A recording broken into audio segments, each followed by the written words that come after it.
Fala galera ligada na G-Fight, Marcel Alcântara novamente aqui invadindo o canal para a gente tocar o nosso quadro semanal Luta com a G-Fight, sempre acompanhado dele diretamente de Las Vegas, Diego Ribas. Tudo bom, Diego? Tudo bem, Marcel? Fala, pessoal. Seguinte, mais um episódio do Luta, um card que vai acontecer aqui em Las Vegas, pertinho de casa, aqui no UFC Apex, com presença de brasileiros, duelo entre brasileiros, um card repleto de emoções aí que promete garantir a atenção dos fãs, Marcel. Vamos que vamos.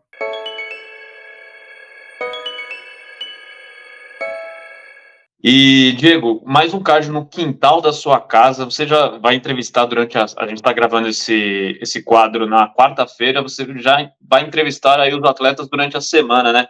Qual a luta que você mais tem expectativa? Obviamente, temos Rafael dos Anjos versus Vicente Luque, mas tirando eles ali, qual outra luta que você tem uma expectativa grande para esse card? Fala, Marcel. Bom, seguinte, excepcionalmente nessa semana, hoje, como você mencionou, a gente está gravando na quarta.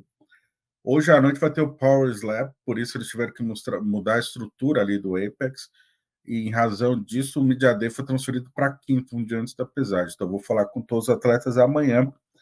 E é óbvio que a grande expectativa é, de fato, para a luta do Rafael dos Anjos e Vicente Luque, dois brasileiros, enfim, vale posição no ranking, vale destaque na categoria, é o main event não por acaso, mas fora isso eu diria que a luta da Poliana Viana contra Yasmin Lucindo, duas brasileiras também, justamente porque a Poliana já tem mais anos, já tem mais experiência, é uma atleta que já beira ali,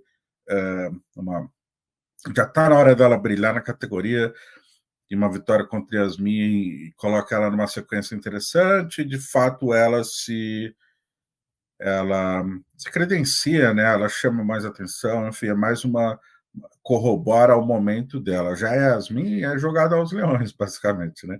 Muito jovem, já entrou sem ser aliviada desde que chegou no UFC, por isso eu estou curioso para essa luta. Certo, mas a gente vai começar falando de uma luta do card preliminar, uma luta que envolve brasileiro, na verdade brasileira. A Jaqueline Amorim encara a Montserrat Ruiz. A Jaqueline tem 28 anos, é de Manaus, tem 6 vitórias e 1 derrota na sua carreira, e justamente essa única derrota aconteceu na sua estreia no UFC, uma derrota por decisão para Sam Hughes em abril deste ano, Diego. Já a Ruiz tem 30 anos e é mexicana, tem 10 vitórias e 2 derrotas. Pelo UFC são 2 lutas, 1 vitória e 1 derrota. A sua última luta aconteceu em julho de 2021, um tempo parado aí, quando foi nocauteada por Amanda Lemos. O que esperar dessa luta, Diego? Bom, tem muito pouco material da Jaqueline para a gente analisar, pelo menos para quem não acompanhou ali o LFA e eventos menores, mas ela de fato tem poucas lutas, né? 6, se eu não me engano. Você falou o nome, eu esqueci, desculpa. São 6 vitórias e 1 derrota, né? Ela estreou com derrota contra a Sam Hughes no card do Poatan, mas naquele evento deu pra gente ver que ela é muito explosiva, tem o jiu-jitsu afiado e começa muito forte, muito forte. O primeiro assalto dela é muito forte. E mostrou alguns erros de experiência mesmo, apesar dela treinar na American Top, tem diversos atletas de calibre. Por exemplo, não dosar bem o gás, não fazer uma estratégia a longo prazo, tentar pegar logo no primeiro assalto. E eu acho que são erros que ela deve ter corrigido. E a Conejo, na minha opinião, não é um grande risco para ela. Uma atleta que, se o UFC tivesse a categoria 105, né, até 47 quilos, ali o peso átomo, ela lutaria na categoria. Ela é pequena, mas ela é resistente tanto no queixo quanto fisicamente. Se deixar a luta longa, ela pode dar problema no final do combate, sim.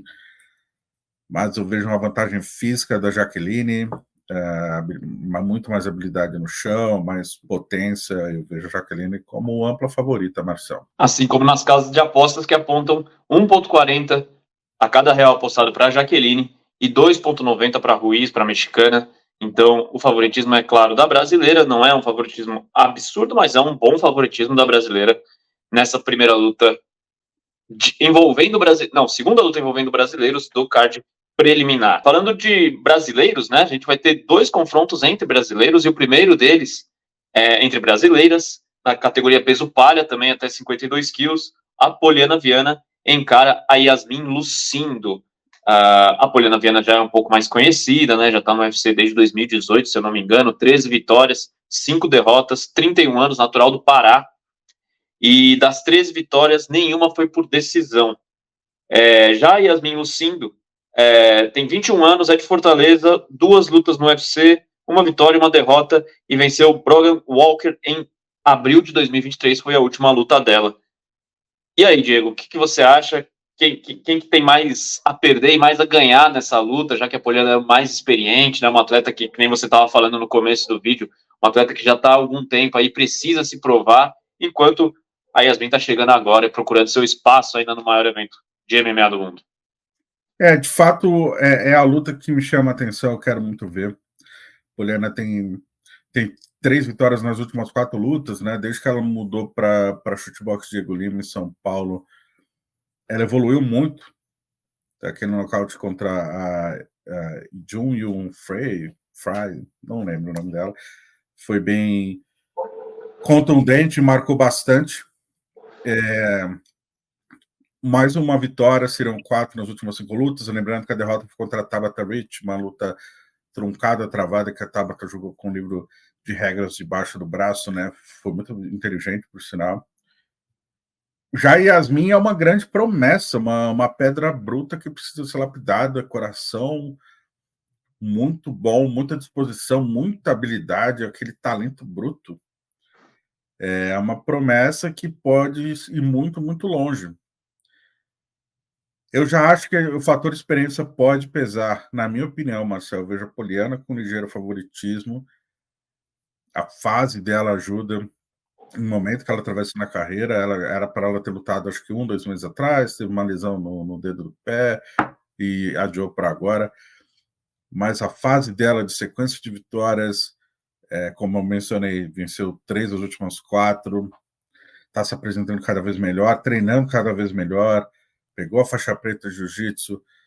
Enfim, eu acho a Poliana que nesse momento, talvez se ela se enfrentassem daqui uns 3, 4 anos, talvez daqui a 3, 4 anos a Yasmin esteja num degrau.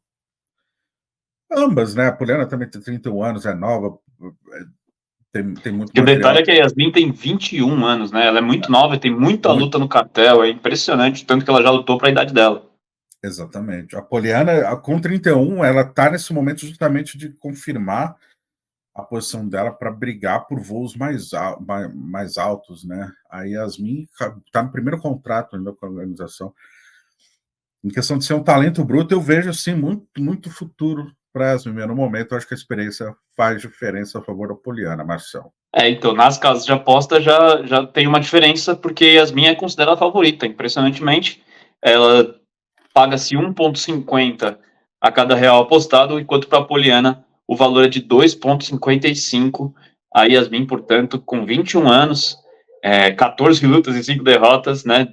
Impressionante número de lutas dela, com 1,50 é a favorita nas casas de aposta, Diego. Curioso, mas não chega a ser tão impressionante pelo fato, as apresentações dela chamaram muita atenção, existe um hype muito grande em cima dela, e aposta, cara, tem o fator, o quanto você conhece do atleta também,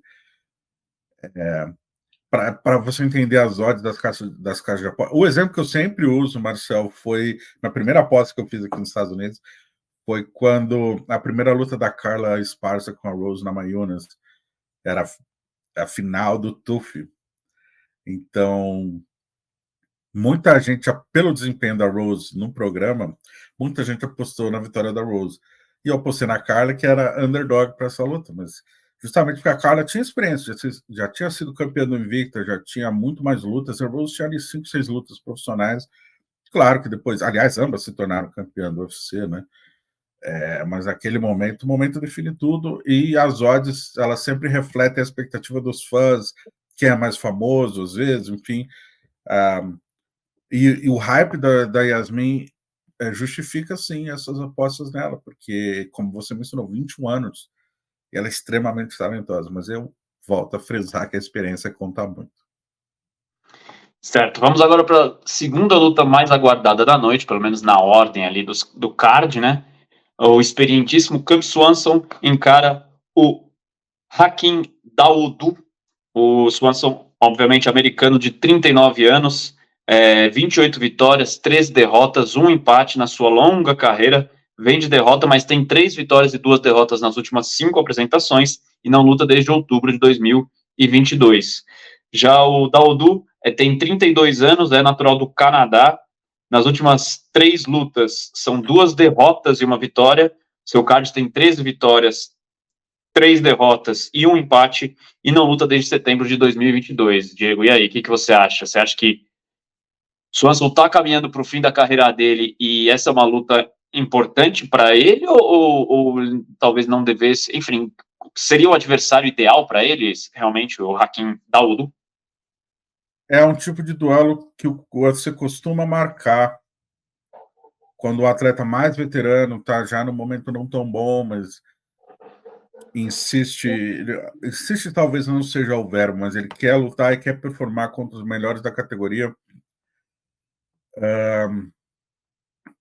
Aí, nesse momento, tem 2 opções, né? Ou dar um passo atrás e olhar a melhor luta para o legado, uma luta que faça mais sentido para os fãs, para a carreira, ou até financeiramente, ou seguir o caminho, eu quero enfrentar os melhores. E aí o que o UFC faz por muitas vezes, coloca um atleta não tão ranqueado ou não tão famoso, mas que, na verdade, é um baita desafio para o cara, que é o que eu vejo nessa luta. Hakeem oscila, né? Não é um atleta tão constante, mas é muito duro e nocauteador, mais novo, embalado. É a luta da vida dele, então você pode ter certeza. Só dele pensar, vou enfrentar o Cub Swanson, treinou barbaridade. E o Swanson já está com quase 40 anos, ritmo, a recuperação pós-treino já não é a mesma. Claro que tem muito mais experiência. Só que, cara, não me assusta, mas me chama a atenção ali o poder de nocaute do Hakeem. Faz sentido o casamento dessa luta, era isso que eu queria dizer, mas analisando friamente possibilidades do desenrolar da luta, apesar do que ser pequeno, o Swanson ter um estilo de chão agressivo, né, ser um faixa preta, já finalizou até o... Não, eu ia falar que ele finalizou o Charles, mas não. Ele venceu o Charles, mas quem finalizou o Charles foi o Pettis né? E o Ricardo Lama, se não foi o Swanson. Já ia falar besteira. Mas ele tem um chão afiado, enfim, troca bem, só que eu acho que nesse casamento a mão mais pesada do Hakeem pode fazer diferença. Também velocidade de reação, movimento de perna já próximo dos 40, e próximo dos 40 é bom frisar. Tem atleta que rende muito bem aos 40, alô, Glover Teixeira. Tem atleta que cai o rendimento numa categoria mais leve como essa, onde a velocidade importa tanto, abre espaço para ser golpeado, e aí, meu amigo, ali 60-40, 55-45, eu vou colocar o Hakeem como favorito. Glover Teixeira, que aliás rende bem aos 40, rendeu bem aos 30, rendeu bem aos 20 também. Glover Teixeira tem uma carreira incrível. Nas casas de apostas também apontam o Swanson como azarão. O 2,80 paga-se para cada real apostado, enquanto paga-se 1,42 para o Hakeem. Uma vantagem também considerável a favor do canadense, Diego. Agora a gente vai para a luta principal, né? Duelo entre 2 brasileiros, mas antes de falar da luta principal, só queria pedir para a galera aí para dar uma força para a gente, dar um like, comentar, falar aí o que vocês acham do quadro, enfim, o que vocês acham das entrevistas do Diego. A gente sabe, várias vezes a gente ouve, lê vocês falando, poxa, não sei como esse canal não tem muito mais do que 100 mil inscritos, a gente está aí batalhando para chegar nos 50, devemos chegar em breve. Então dá essa força aí pra gente, que em breve a gente vai chegar onde vocês querem, a gente vai chegar lá no topo, tá ok? Boa. Vamos falar de Vicente Luque versus Rafael dos Anjos, duelo válido pela categoria dos meio-médios até 77 quilos. O Vicente Luque tem 21 vitórias, 9 derrotas e 1 empate, 31 anos, atual número 10 da categoria. Das 21 vitórias, apenas 2 foram por decisão, e vem de 2 derrotas seguidas, nocauteado por Geoff Neal em agosto de 2022. Já o Rafael dos Anjos tem 32 vitórias, 14 derrotas, experientíssimo, né? 38 anos no UFC desde 2008, ex-campeão da categoria dos leves, e das últimas 4 lutas são 3 vitórias. Ele vem de finalização contra o Brian Barbarena em dezembro do ano passado. Diego, um duelo equilibrado e que vai apontar quem segue aí, de repente, no ranking da categoria, né, Diego? Duelo equilibrado, já larga amplo favoritismo para ser a luta da noite. Os estilos. Uma curiosidade antes de falar da luta, Marcel. O Gilbert Durinho, o Gilbert Burns, o apelido dele é Durinho porque ele é irmão do Fred Todo Duro. E o Fred Todo Duro estudou na mesma sala no colégio com o Rafael dos Anjos. O Durinho é um pouco mais novo, conhece dos Anjos desde que, sei lá, o Durinho tinha 7 anos quando conheceu dos Anjos. Saíam juntos, né? O Rafael e o Fred eram melhores amigos, então o Durinho meio que, quando jovem, ele cresceu vendo o Rafael começou a treinar, daí o Todo Duro começou a treinar. Então ele se conhece faz muito tempo. E hoje o Durinho treina com o Vicente Luque, que é muito, muito amigo do Vicente Luque, já deixou diversas vezes claro que se tiver um atleta da categoria que ele jamais vai enfrentar, é o Vicente. Várias vezes um foi corner do outro. E eu vi uma entrevista do Durinho recente, eu acho que foi o Portal do Vale Tudo, que ele menciona que o único ponto positivo de ter lesionado o ombro na sua última luta foi o fato de não poder treinar e não ter feito parte do camp do Luke. Porque se tivesse feito parte do camp do Luke, ele ia ter que emular o jogo do Rafael, possivelmente estaria no core, então teria... É um cenário que ele gostaria de evitar e, de fato, ao que parece, não vai acontecer. Falando da luta, Marcel, cara, eu estou muito curioso para ver essa luta. Eu acho difícil prever ou desenrolar, são muitas opções.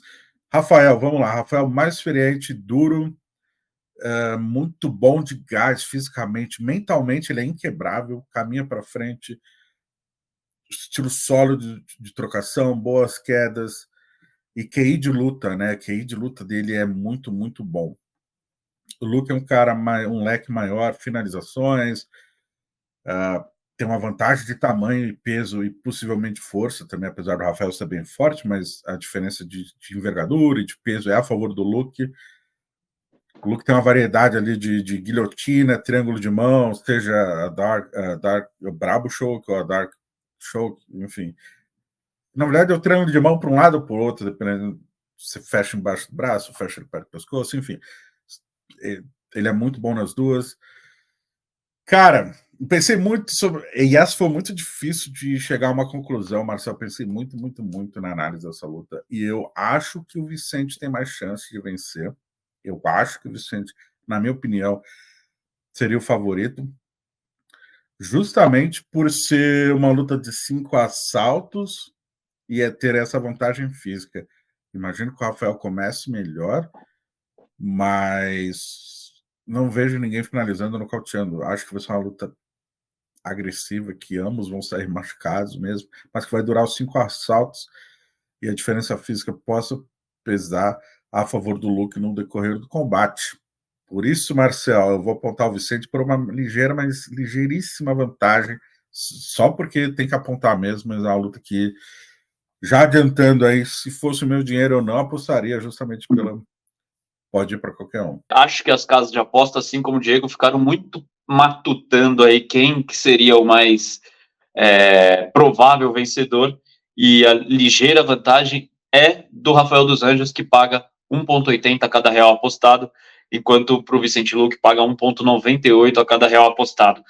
Se eu não me engano, essas cotações são as mesmas daquela que a gente, da luta que a gente também analisou, do Alex Poatan contra o Blachowicz. Era a favor do Blachowicz, o Blachowicz tinha 1,80 e o Poatan 1,98. No fim, você apostou no Poatan e se deu bem. O Poatan venceu por decisão dividida, o que mostra como realmente aquela luta era equilibrada.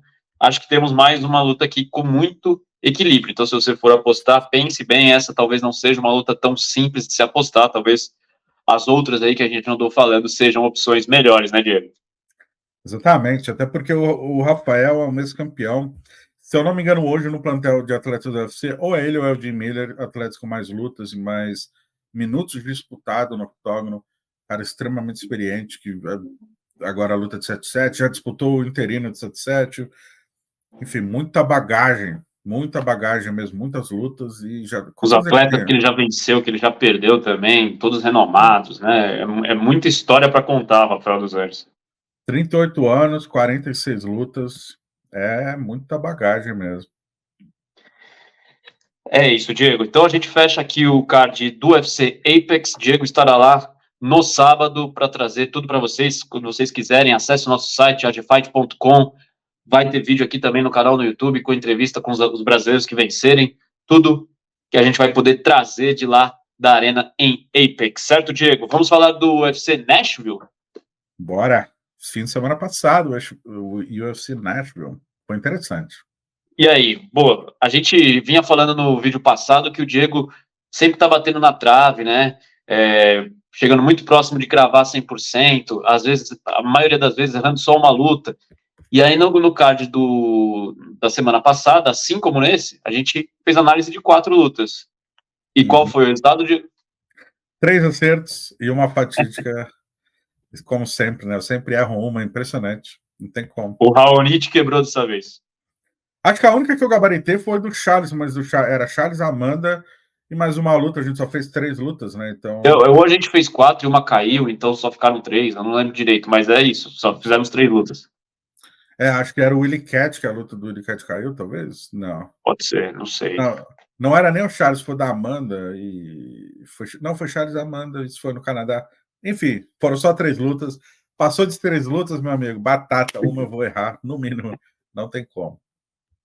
O que você conta do card aí? Como que você viu as lutas, principalmente a do Raoni, que você infelizmente errou, e infelizmente o Raoni levou a pior. Vamos lá, main event, o Corey Batata, o Rob Fonte já pegou a luta em cima da hora, o Corey muito mais volume de golpes. Me surpreendeu um pouco a falta de agressividade dele, principalmente no início da luta, muito mais estratégico do que eu pensava. Jéssica Batistaca, Batata, infelizmente, até fiz um post lá na minha coluna no UOL sobre isso, o gerenciamento da carreira da Jéssica me assusta um pouco, me incomoda um pouco, principalmente recente, depois que ela trabalhava com o Thiago e agora está com a Ali, né? Esse ano já são 4 lutas, 2 categorias de peso diferentes, 2 lutas pegas em cima da hora, e só contra atleta top de linha, dessa vez não foi diferente.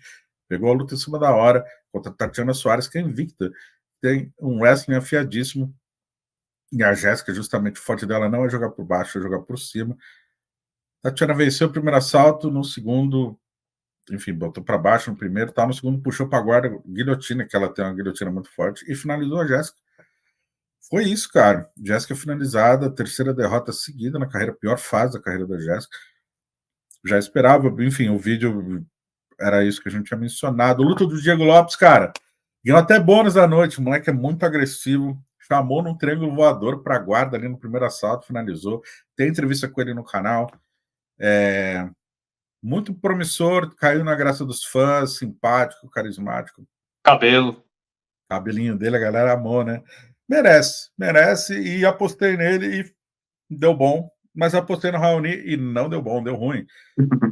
Raoni aí numa fase ruim, se eu não me engano também, a pior fase da carreira dele, e agora vamos esperar aí, ele tem um grupo de empresários muito bom, né? O Joinha e o Ed Soares, mas ou corre risco de ser demitido ou é fazer mais uma luta aí vendo o que dá, porque a fase não tá boa, e essa era a luta para ele se reerguer, enfim, voltar ao caminho das vitórias, e não deu certo. É isso. Vamos seguir aqui em busca do 100% do nosso especialista diretamente de Las Vegas, Diego Ribas. Em algum momento a gente chega lá. Aliás, eu me comprometo, em algum momento, em algum vídeo aí, quando a gente marcar, de repente, sei lá, 15 vídeos, fazer um retrospecto estatístico com as opções do Diego, os palpites, o quanto ele errou, o quanto ele acertou. Por enquanto, mais acertos do que erros. E a gente vê se até lá ele consegue cravar 100%. Certo, Diego? Muito obrigado e até a próxima, pessoal. Aí, valeu, obrigadão novamente, Diego. Valeu, pessoal. Valeu, Marcel. Isso aí, pessoal. Se inscreve no canal, deixa o like, dá essa moral pra gente e vamos que vamos.